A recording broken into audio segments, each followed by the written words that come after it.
राधे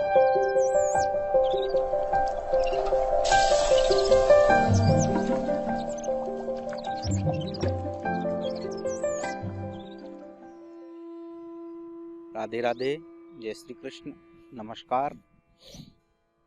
आइए तो हम चर्चा कर रहे थे आज यज्ञ के विषय पर। मानव जीवन के लिए यज्ञ अति आवश्यक है।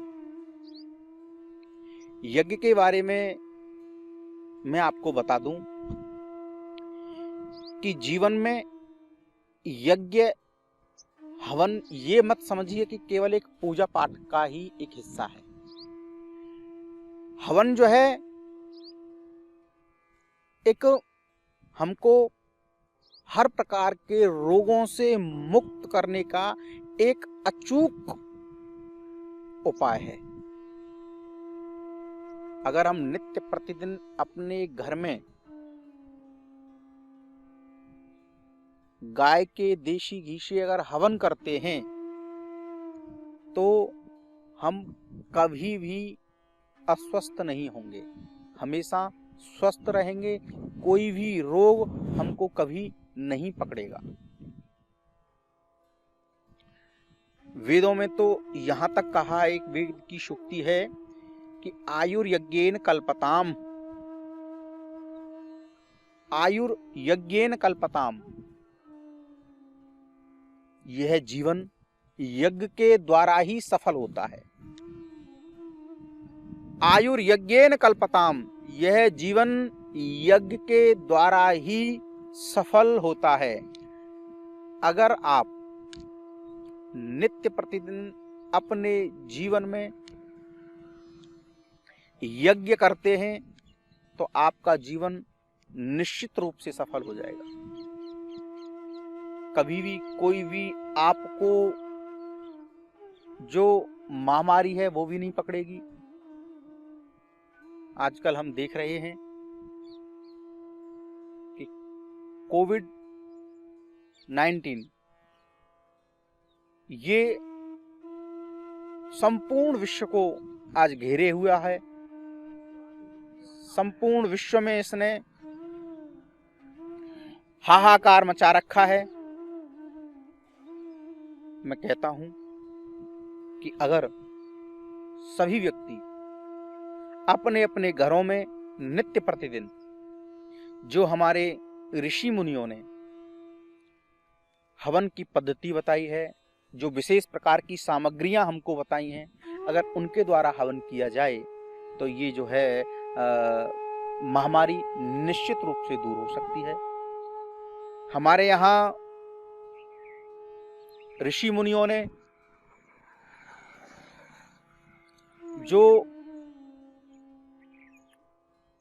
6 ऋतु हैं, 6 ऋतुओं में अलग अलग प्रकार की सामग्रियों के द्वारा हवन करने के लिए हमें निर्देश दिए हैं। वर्तमान के समय में बसंत ऋतु चल रही है। बसंत ऋतु का मतलब है चैत्र और वैशाख का महीना। चैत्र और वैशाख के महीने में हम देखते हैं कि हर बार कुछ ऐसा वायरस आता है जिसकी वजह से हमारे घरों में जो है बीमारियां बढ़ती हैं। कुछ बीमारियां तो ऐसी हैं जो कि चैत्र और वैशाख के महीने में लगभग क्योंकि मौसम परिवर्तित होता है और मौसम जब परिवर्तित होता है तो हमको रोग आकर के घेर लेते हैं। तो इन रोगों से दूर रहने के लिए और ऐसी जो महामारी हैं, समय समय पर जो महामारी आती हैं, इनसे बचने के लिए जो विशेष प्रकार की सामग्री है, विशेष प्रकार की सामग्री में जो वर्तमान में समय चल रहा है वसंत ऋतु का, ये वसंत ऋतु है। वसंत ऋतु में जो हमारे ऋषि मुनियों ने जो सामग्री हमको बताई है, जिसके द्वारा हमको हवन करना है, उसको आप नोट भी कर सकते हैं चाहे तो। जो विशेष प्रकार की सामग्री हैं, मैं इनके बारे में आपको बता रहा हूं, आप चाहे तो नोट भी कर सकते हैं इनको। सबसे पहले पत्रज, छबीला, तासी पत्र, तालसी पत्र, दालचीनी,